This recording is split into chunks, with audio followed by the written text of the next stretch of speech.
Alrighty. Hi and welcome everybody. This is Lisa Sosville of Vermont Coverts, and we are hosting a talk on WOW Vermont program on our demonstration project. And what this, I'm not going to talk about that. I'm going to talk a little bit about WOW real quick. So WOW stands for Women Owning Woodlands. It's a women-focused programming. It's not women only. But it is women focused, and it's a collaboration between a number of different organizations. You're going to see a little bit about that in a moment, really to empower and educate women landowners on making decisions on their properties so they feel that they have the skills, the knowledge, and the ability to move forward with land management decisions. I'm going to turn it over to Kate Forer with UVM Extension. Kate's going to go a little bit more into kind of WOW and also primarily the forestry demonstration project, and then she'll turn it over to Bill from the VYCC, who's really going to talk about how we're implementing these forestry demonstration projects. And what we're looking for you is a commitment to let us come and play and do things on your land. So Kate, take it away. Awesome. Well, thank you very much, Lisa. And just a thumbs up if you can hear me. Hopefully everything is looking good and you guys can see my screen as well. Good. Well, welcome everybody. And thank you so much for taking the time to join us today. I'm really excited to share a little bit about this opportunity, but also, as Lisa mentioned, we really see this as an opportunity for you guys to ask questions of us. So we're joined today also by Bill with VYCC, and Bill Anderson is going to be talking a little bit about the VYCC perspective and some of their kind of requirements, but also some of the opportunity of really what it looks like working with their forestry crew. So, so he'll follow me in a few minutes and talk a little bit about that. But I wanted to start off and just recognize that this forestry demonstration project is really a new opportunity for WOW VT, and we're really pleased to be partnering with VYCC to pull this off.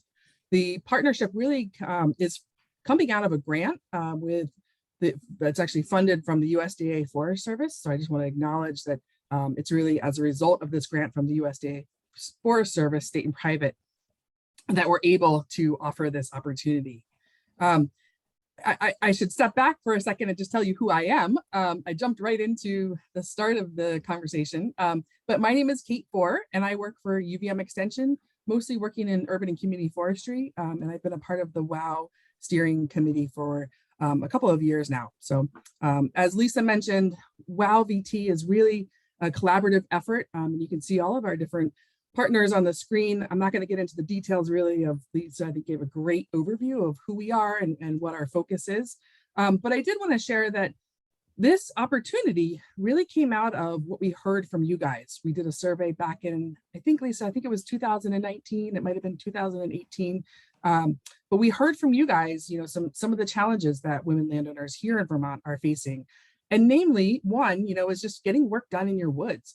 You know, the ability to actually do some of the forest management activities that you're hoping to do or have been called out in your forest management plan is one of the challenges we heard. And so, and then, whoops, flying through things here. So that was one of the challenges. And then the second challenge that we heard was, you know, really trying to understand what does forest management look like on the ground.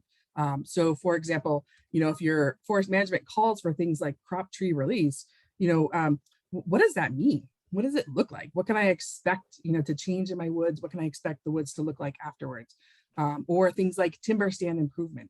So, so those were really, you know, kind of the goals really that we are have in terms of what we're trying to do with this opportunity.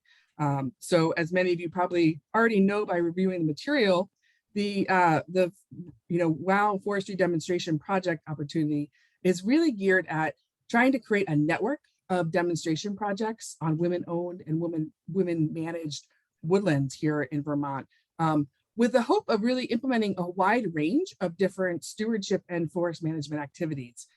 Again, all with this idea of we really want to create places here in Vermont where women landowners can actually go out to the woods, either through a guided workshop, through a facilitated tour, or you know, some other means, and we can talk a little bit more about that in a little bit, but to see what forest management looks like on the ground.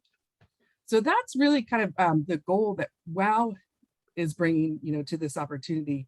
And so with that, Bill, I'm going to go ahead and turn it over to you, and you can talk a little bit about VYCC's goals and some of the the work that your crews are doing. And and also, I think this part is also kind of inspirational, kind of to dive into some of the logistics around thinking about how this opportunity might play out on your ground or in your forest. So Bill, I'll hand it over to you. All right, great. Thank you, Kate. I'm just going to share my screen here.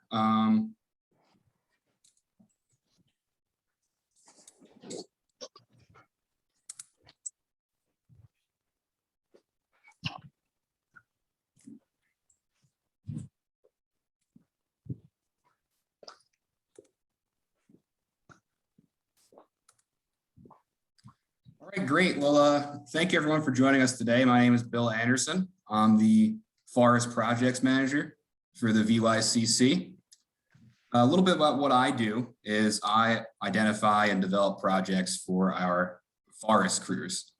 Now, a little bit about myself. Prior to coming to the VYCC, I worked as a wildland firefighter for the U.S. Forest Service out of Missoula, Montana. And prior to that, I was doing work for land trusts. So I have a background in completing the technical aspects of land management projects. Now, our organization, Vermont Youth Conservation Crew, we're located in Richmond, Vermont. For those of you not familiar, it's about 20 minutes east of Burlington. And our mission is to take action and build community by working and learning together with the land. And what that kind of translates to our goals is carrying out projects that develop value not only for the landowners we work with, but also for our participants. So we were founded in 1985 as a part of the Vermont Forest Parks and Recreation, and we are now an independent nonprofit organization that is part of a network of 130 youth conservation corps, modeled after the Civilian Conservation Corps, which carried out projects in national parks, state parks, and a lot of the hiking trails, lean-tos, fire towers that you see across the state are built by these organizations. So our participants are called corps members, typically between the age of 15 and 26. They're organized into small, diverse groups called crews, and those crews are broken out into 5 different program areas. So the conservation program takes up 4 of those project areas, and that would be trails, doing work like putting in water bars, creating tread, building stone steps. Program that focuses on carpentry work. They put in boardwalks, build backcountry huts, and work in our state parks, helping with their opening and closing operations. The water quality crew does work with erosion control, tree planting, removal of aquatic invasives, and then the forest projects crew, which is my department and the crews that you will be working with. And we do work that improves overall forest health, things like invasives removal, timber stand improvement, and tree planting. Our 5th kind of unrelated program to this is the farm program. Happens right on our campus in Richmond. If you're in the area this summer, I encourage you to stop by our farm stand. So, forest projects. Goal of our program is to develop skills for young people in forestry so that they can enter the forest products industry here in Vermont or elsewhere. And we also aim to have positive environmental outcomes for our project sponsors.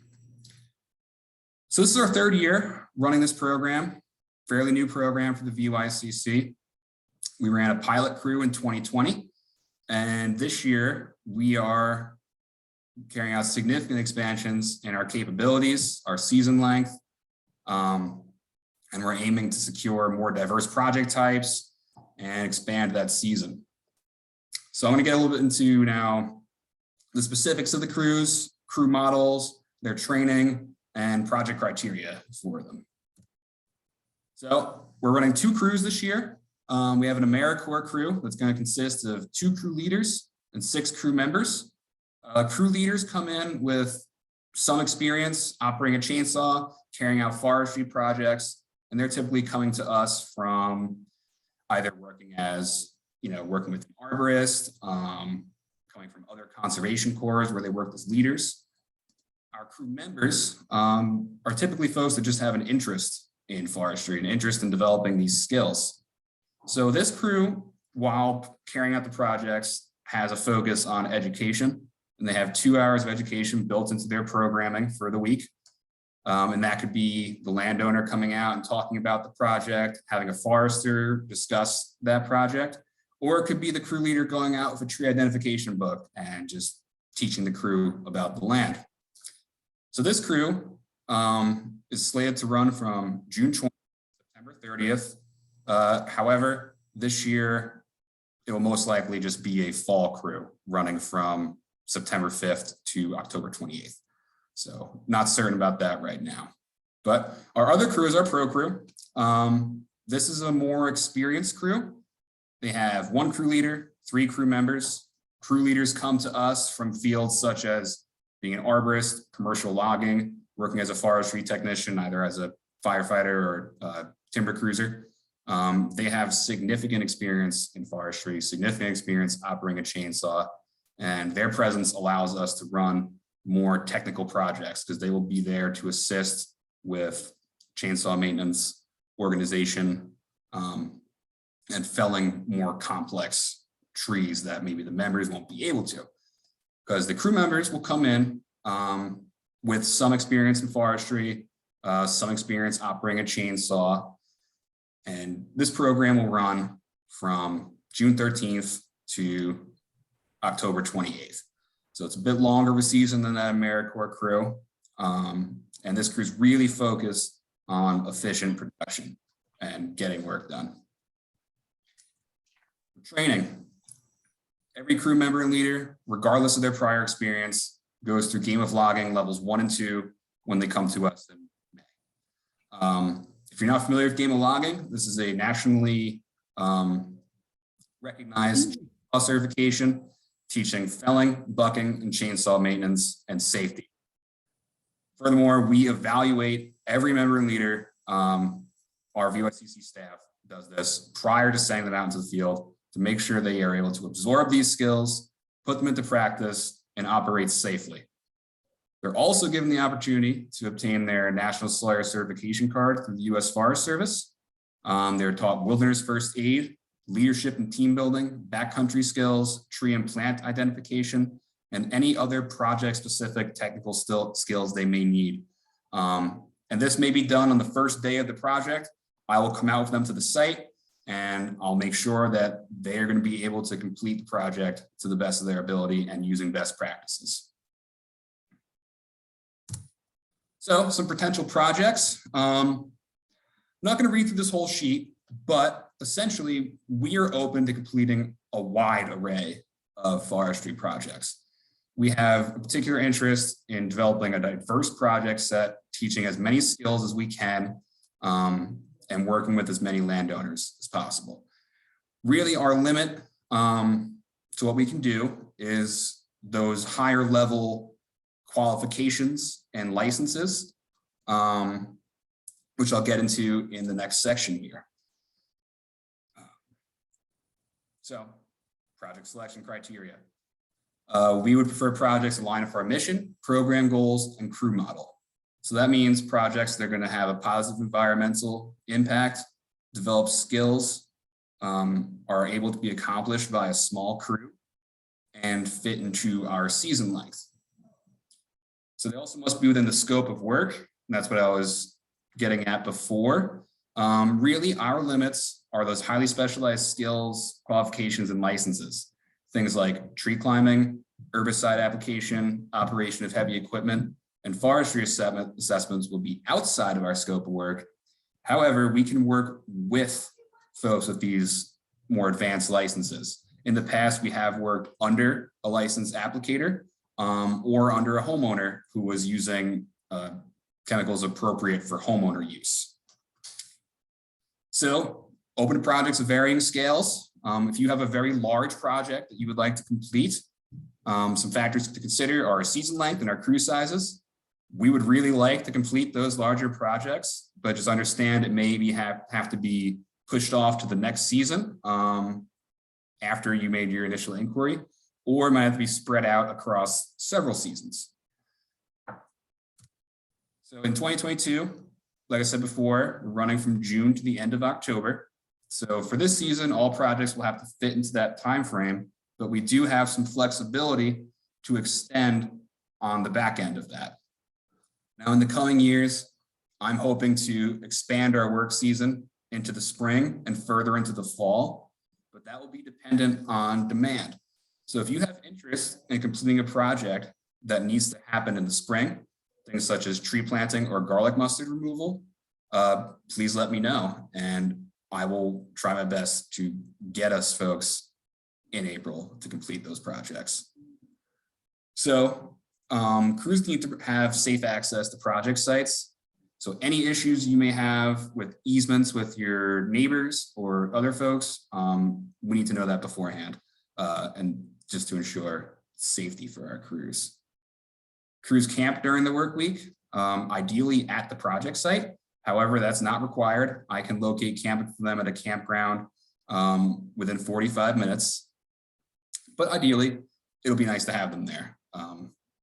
They can, be more adaptable to working earlier or working later if there's issues with the weather. And some, they're capable of being totally self-sufficient, bringing all their water, dealing with waste, but it's ideal to have restroom facilities, potable water, and hopefully access to electricity. And finally, we need to be located either in Vermont or in neighboring states. So if you all know anybody with land in New York, Massachusetts, New Hampshire, or Maine who might be interested in working with us, feel free to send them my contact information. We'd love to expand into other Conservation Corps territories. So funding. So you all would be applying to the grant funding through WOW.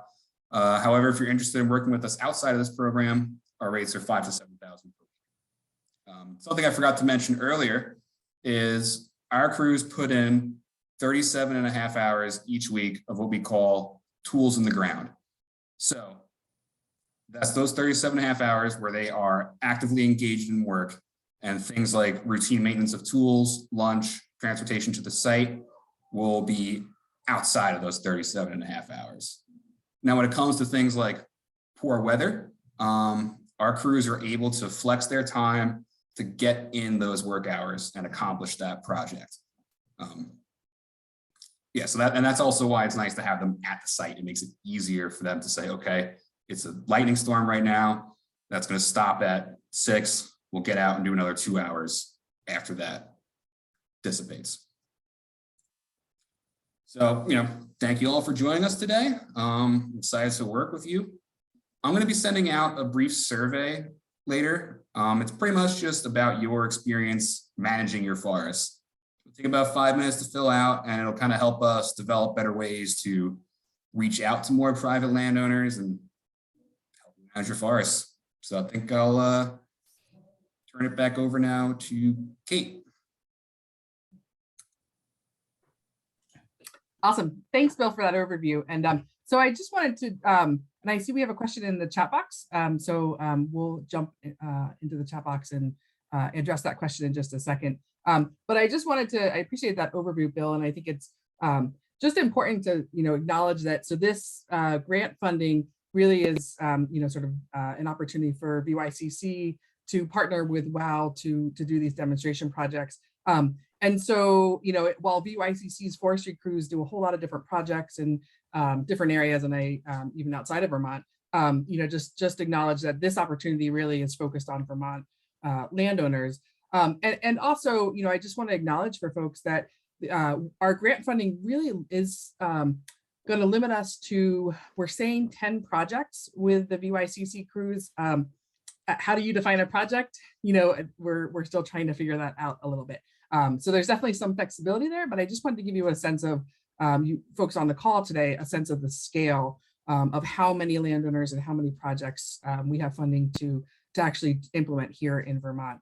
And then in addition to the criteria that Bill mentioned, from the WOW perspective, we also, want to make sure that projects align both with, our goals, both in terms of WOW and VYCC, but also align with your forest management plans and any prescriptions or work that's been called out in your forest management plan.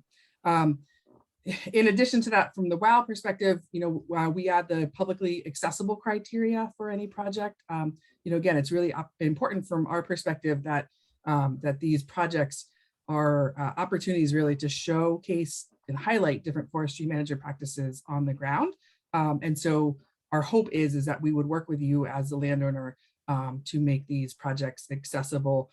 Either, and that can come in different forms. I know that may sound a little scary for some landowners to think about. We're not asking for complete access any day and 24/7.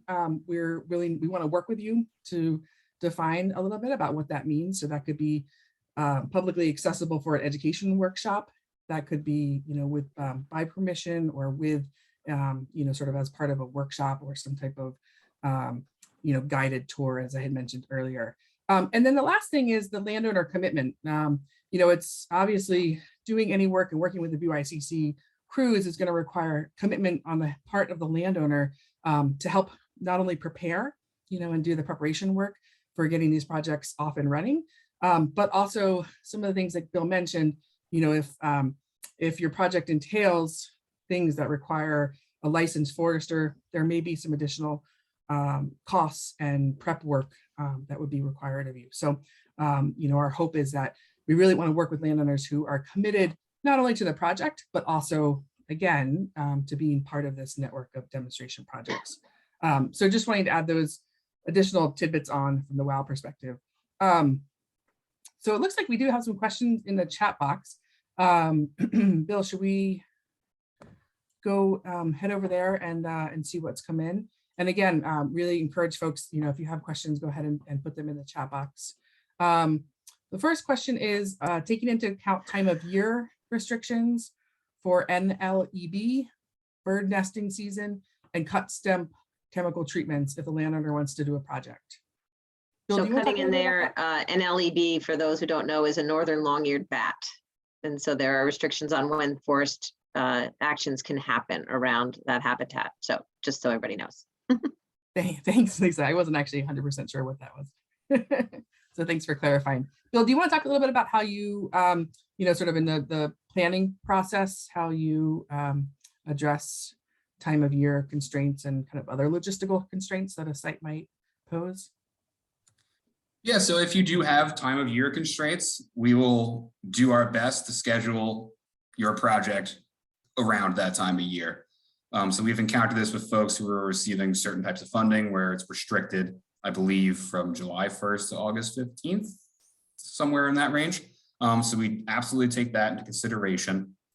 As far as the cut stump chemical treatment, what we have done in the past is our crew will go out and do the cutting, and either the applicator will fall behind and do the treatment, or we will work directly under their supervision to carry that out. I see a few other questions here that I could address as well.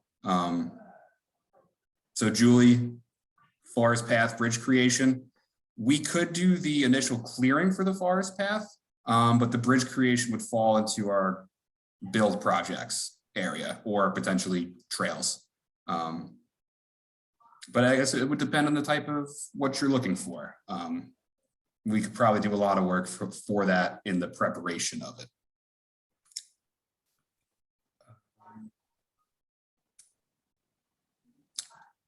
Yeah, Kate, if you might want to take on these other two.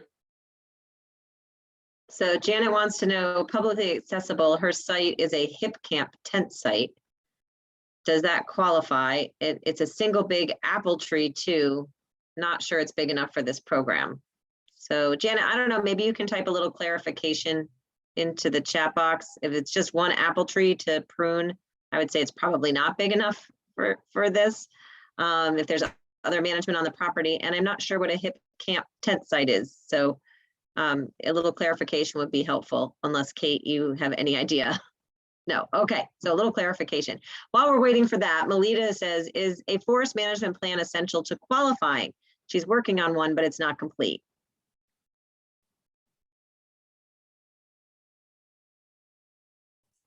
Yeah, so I could jump in there, and I apologize. I'm having a little bit of screen issues here.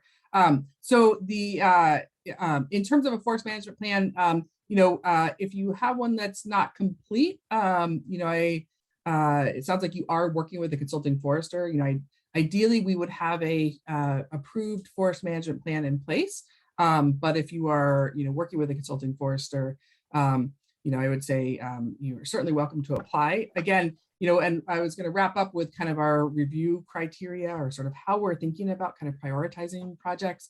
The reality is that we are expecting there to be more, greater interest than we have the ability to work with at this stage in terms of the funding that we have. And so we do, we will need to probably, as a team, review and prioritize applications. So I would say, in terms of the forest management question, having a plan, or at least having a consulting forester that you're working with would be important. Right. So Elizabeth wants to know, she thinks she has about 1 day's worth of work for invasives. Is that something that would qualify, Kate? So, I would say, and Bill, maybe you could jump in on this, I guess, in terms of project size, one of the kind of factors that we're trying to figure out is, if there's other work in your area, I think Bill is amenable to tagging on projects. So, 1 day's worth of work is not necessarily disqualify you from this opportunity, but we would probably need to build in, other projects around that. So, it's going to depend a little bit on sort of what comes in terms of applications, and how, we're sort of giving Bill kind of carte blanche in terms of trying to figure out sort of how, given the applications and the interest that we see, how he can manage the crew's time in the most effective and efficient manner. Does that, Bill, you want to jump in and talk anything else, or share anything else about sort of your logistical needs? Sure. So a 1-day project is feasible. As long as, like what Kate said, if we have other projects in that area, it makes it a little bit easier for scheduling. But if you are open to having a flexible schedule, the way that we can fit you in is, if we finish another project early, we can head over to your site and do the 1-day project. So having that like really flexible schedule of, we'll just, we'll call you the day before and show up, would definitely help with doing those 1-day projects.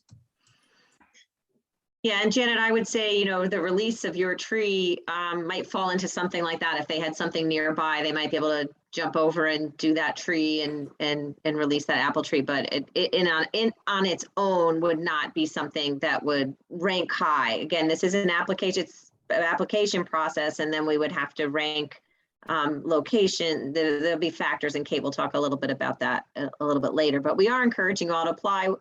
One, because we need to know what kind of projects people are interested in, how much demand there is for it, how big they are, because if they are smaller, as we look at grant funding in the future, we would be able to better plan. So I would encourage you to apply, even if you think your project isn't exactly right, just so we have an understanding. And then I do promise you, it's not an onerous application process.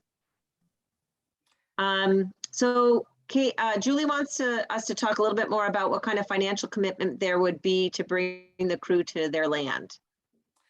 Yeah, good question, Julie. And I guess what I would say is it's somewhat dependent on the type of project that you're proposing. Some of the projects, like if there's with the new, or not so new now, but with the requirement for a licensed forester to be on hand to actually do the implementation of a forestry practice, there would potentially be a cost if you're asking the crew to implement a forestry practice as a prescription from your forest management plan. So for example, like crop tree release may require a licensed forester to go out and actually mark the trees the day ahead of time, or a couple days ahead of time, so that the VYCC crews can actually do the felling work and do the saw work, but the forester is actually the one out there kind of directing where that work gets done, and what areas get addressed and what areas don't. So, in terms of the cost for the landowner, again, it's going to depend a little bit on what you're proposing or what you're trying to do. But we just want landowners, we want you guys to know that there may be a cost of having your consulting forester come out for a day, to mark trees, to maybe mark part of the job, depending on how big of an area you're looking to have treated. And again, what type of practice you're looking to have done. Bill, do you want to talk a little bit more about kind of, sort of that in regards to, I know one of the other things that we are sort of trying to sort out is the whole herbicide application. So again, these crews are not certified. They're not herbicide. They're not, oh gosh, Bill, help me. What is it? They're not certified. Licensed pesticide applicators. Licensed pesticide applicators. Thank you, Lisa. Boy, it almost must be Friday, because today just seems like one of those types of days. Anyway, so because these crews are not actually licensed applicators, again, we are trying to figure out as a team, both with VYCC and the WOW team, how we can, still be able to do invasives treatment that may require herbicides. And that may look like, the landowner, VYCC crews may go out and actually, do the cutting of the invasives, and either the landowner pays for a licensed or licensed applicator to go in behind the crew to actually spray the herbicide. It may be that there's, sort of a partner within the VYCC team that could help play that role. Or, it may be that the landowner contracts with their licensed forester to do that work. Again, there's some parts of this that, we ask for your patience, at this stage of the game, and that, we're hoping will be more of a conversation with the landowner once we see the different proposals that come in, to get a sense of, sort of what the needs are, and then working with the landowners to try to figure out, some of these logistical components. Does that help, Julie? Great. So there was a question about public accessibility and what that really means. And in short, it just means that we want to showcase these practices to other women landowners. So WOW would like the opportunity to host a workshop or a walk with you on your property on what your management goals are for your property, and what practices were implemented and why they were chosen to meet your forest management goals. It doesn't mean that we're going to publish it online and people are going to come and just walk your property. It could be, as Kate said, set up as a by permission only. If you would be willing to open up, maybe you have some trails and you don't mind a few people walking on it, and it could be by permission only, or it could be just open to workshops, or some of those will be worked out. Again, you all would be a pilot for this type of work and this type of project. And so we would work that out together so that it was comfortable for the landowner and for WOW to be able to showcase these activities that we've helped fund. You have anything to add, Kate? I would, yeah. So Lisa, I think that's great. And the only thing that I would add is that, I think the WOW team, and I think, Bill, you guys have a service agreement that you usually do with the landowners. And so in addition to that, or maybe even a part of that, that's kind of to be determined, we would want to have like an MOU, a memorandum of understanding with the landowner, that would just spell that out, so that we kind of all, are walking into this kind of eyes wide open and have some clarity on, what that means, and in terms of public accessibility. And the only other thing that I would add is, that we are intending that these would become case studies, that we would, so in addition to being able to take landowners out to your property as part of a workshop or educational event, we also are hoping to create a series of case studies that would be like PDFs or something that would, or maybe even a story map that would live online, again, with no, we're not going to include an address or directions or anything like that, but it would just be a way to kind of document not only what happened, but also to be able to showcase, right, and share that back out with other women landowners. So recognizing that there's value in going out and seeing the work on the ground, but also, reading a case study and hearing about, what work was done, and hearing maybe some of your perspective as a landowner, what worked well, what didn't work well, what would you do differently in the future, that kind of thing. So Tracy wrote about a couple projects she might be interested in, some apple tree release, some wild chervil. The apple tree release would be later in the season. And Tracy, I would just, they sound of interest. I would just say, put in the process for the application. I think that they sound right up the alley of what could qualify. That's it for questions at the moment. Bill, looks like you wanted to jump in and share something. Yeah, I would like to circle back a moment to the chemical application process. So like I said, what we've done in the past is work directly under a licensed applicator.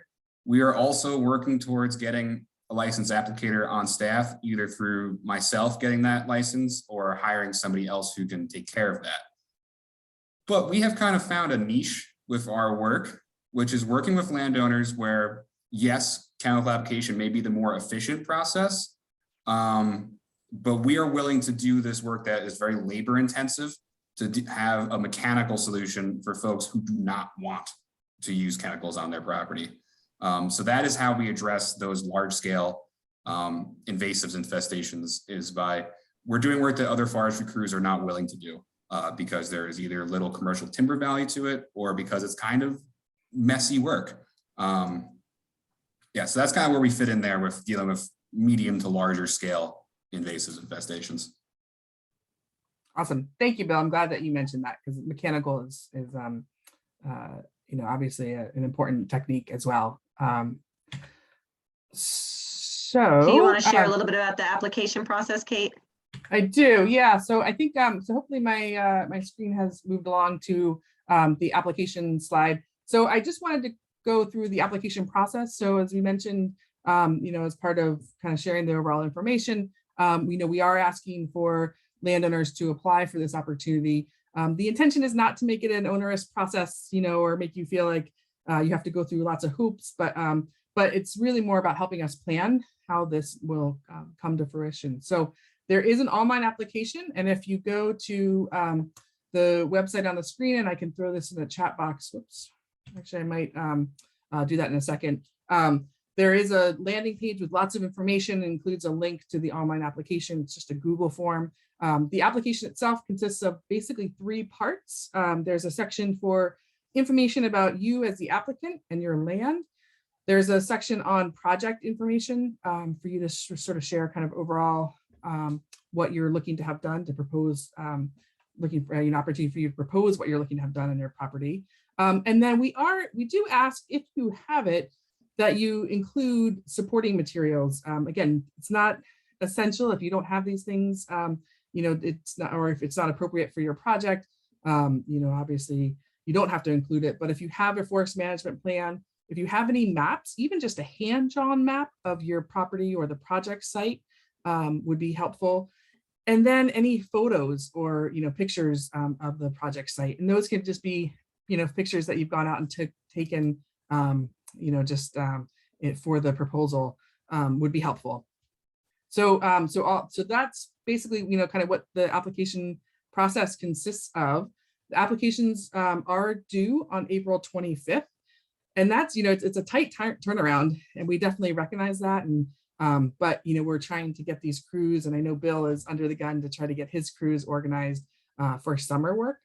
So having the application deadline on the 25th will allow us time to to review the applications, but then also for Bill to start trying to kind of organize what his summer crews look like. And I was thinking, Bill, it might be helpful just to share with folks just a quick overview of, if they're selected, what they can expect from you in terms of, a site visit and kind of any of the project planning. Do you want to share a little bit about that process?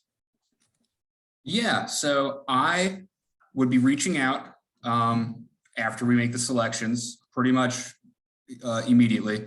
And I have reserved the majority of May solely for the purpose of doing site visits.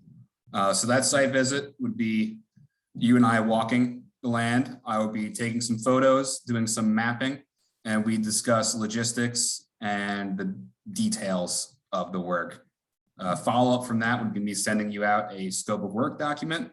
And then I believe we'd have the MOU would be coming from WOW and not from VYCC. So, Yeah, so that would be a parallel process. And, you know, I okay. think as part of the site visit, you know, our hope is that a WOW team member would be available and able to participate in that as well. Although we certainly recognize, you know, we don't want to hold up the timeline and the process if nobody from WOW is available. But that's the hope, that a WOW team member would be able to join in that site visit and, you know, would be sort of a partner with both you and both VYCC and the landowner, you know, in sort of the planning for the project. So Sherry then- asked, she has a current management plan that she's revising. Is that going to be okay? And I think that falls under the same as the other question of if they don't quite have the plan yet, we could work with the consulting forester and the county forester to make sure they're not doing something contrary to the old plan or the potential new plan. So I think it counts. Yeah, exactly. I was to say, you know, I think as long as you are in the planning process, whether you have a complete plan, an approved plan, or, you know, you're in the early stages of working with a consulting forester, I think we can work with you. Right. And Carolyn, if you're using any kind of herbicide, then it does have to be done, unless you're the landowner. You as a landowner can do it yourself. But if someone else is coming to do it and you're paying them to do it, they do need to have at least be supervised by a certified pesticide applicator. And so that would be required even for the cut and the treatment of the stump. But again, that sounds like something that VYCC can and will do, particularly by the time fall arrives around. Hopefully Bill will have his pesticide applicator's license, or someone else will there. So, but that does require someone to have a license if they are not you as the landowner. The next question, Carissa wants to just sort of cut and leave. And if that's part of your plan, Carissa, then that's certainly an acceptable management practice that this group could help with, as well as she's been pulling wall lettuce as well. And that's an invasive treatment that is very, what was the word you used, Bill? Labor intensive. If you're going to pull and not treat. So I believe both of those would qualify and worth you at least putting in the very simple application that we have for it to be considered.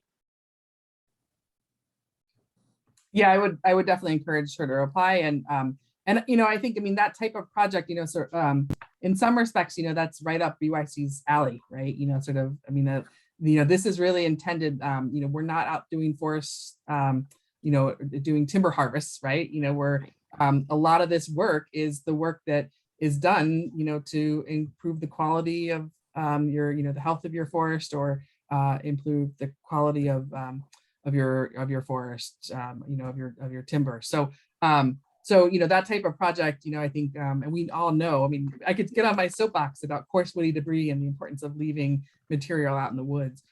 So please don't let that be a, you know, a concern. We certainly encourage you to apply with that type of project.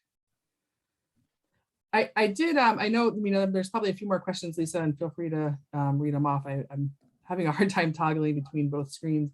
But I did want to just quickly share, you know, we've been talking a little bit about the review process, and I thought it might be helpful just to share kind of a couple of thoughts from the WOW team, just in terms of how we're thinking about prioritizing projects. Again, you know, you know, we're sort of in this boat where we hope there's a lot of interest in a lot of applications, but also we recognize that, you know, there's a good chance we're not going to be able to work with everybody, at least this round. And so, you know, we've been thinking a little bit about, you know, how as a team, you know, we might think about, you know, sort of prioritizing and doing that project review. Our intention is you know, so in terms of the project review, it's going to be a combination of the WOW team as well as Bill sitting down and reviewing each of the proposals that come in. We actually already have a date on the calendar and a time set aside to do that work. Some of the things that we're thinking about are project readiness. As Bill mentioned, you know, the VYCC has slated a number of weeks to actually do some of this work this summer. So, you know, we're hoping for projects that are ready for implementation, things that are ready, you know, for the summer of 2022 or fall. However, we do have a deadline of all these projects need to be implemented for our grant by 2023. So in terms of, project readiness, again, we're hoping to work with projects that are, hopefully further along in terms of being ready to be implemented, that they also align, again, as I mentioned, with any existing forestry management plan. Geographic location, this is a hard one. We're hoping for statewide, sort of a diversity of projects statewide. Again, we'll see what comes in, but our preference as a team will be to give higher ranking to the projects that contribute to a diversity in terms of geographic distribution around the state. And then the third one is really project type. And so again, I think we're really interested to see what different types of projects come in. As a team, we're really hoping for a diverse array of practices that will be demonstrated out in the woods or out in the land. And so, preference will be given to projects that, sort of help us meet that goal of showcasing a variety of different forestry and stewardship practices. And then other considerations, again, this is sort of like the larger category, right? Just, in terms of thinking about kind of, we as a team, parcel size, is one thing that we're thinking about. We want to make sure that we're not doing practices on, all larger woodlots, that we have some diversity in terms of the size of the woodlots, size of the parcels, and then other considerations such as conservation easements, project logistics, accessibility is another one, that may factor in. Anything else, Lisa or Bill, that that I've missed in terms of thinking about how we'll review projects? Not that I can think of. I'm not seeing any more items in the chat box. So if anybody has any last minute questions, go ahead and type them in. Please share this with other women landowners that this opportunity. And there are a number of practices that fit into this, apple tree release, the invasive control, crop tree release, small patch cuts, which you're cut and leaving. So there is a lot of options for you. Oh, good. Kate just re-put in the link. I had taken the link I just typed it in. I couldn't actually get to it, so I just typed it in. So sorry, it didn't work. So Kate just retyped it in, so hopefully that will work. Yeah, so I think it should be in there, the chat box. And so again, that's the link for the application, but also I didn't mention, but when you go to that landing page, there's also an information sheet. We call it our information guide, which really lays out all of these different things that I've shared today and talks a little bit more about kind of the opportunity, shares some of the project examples that Bill mentioned in terms of what different practices may qualify. It's not an exhaustive list by far, but it's just sort of some of the ideas that that Bill mentioned, as well as some additions from the WOW team.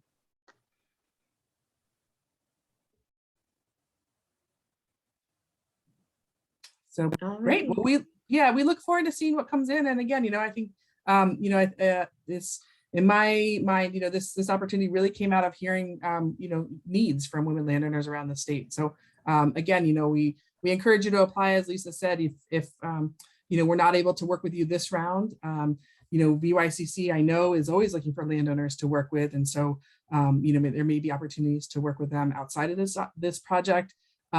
And also, we're always, as a WOW team, we're always looking for other grant opportunities. So, if we have a better sense as to what you as landowners are looking for or need out there in the woods, then it'll help us be able to secure additional funding to offer more opportunities like this in the future. With that in mind, we have a game of logging class that will be taking place in June. If you're on the WOW e-news, you'll get announcements about that. If not, sign up for the WOW e-news on the Our Vermont Woods website. That's going to take place June 24th. It's a supplemented at $150 per person, which is about a $50 savings. It's going to be up in Fletcher, Vermont. And so if you're interested in that, we also have a Leopold bench building workshop the first Saturday in May. And I think we have a few spaces left in that. That's going to be taking place in Chittenden, not Chittenden County, but the town of Chittenden, which is north of Rutland. It's a great opportunity to get your hands on some wood, building something and talking about your own land ethic, what it means to care for the land and to want to just that whole concept and with like-minded people. So that's another wow opportunity that you could take advantage of. That also is grant funded, and we appreciate support from Land Ethic Vermont in allowing us to be able to host that for WOW. So those are some other opportunities that you might take advantage of.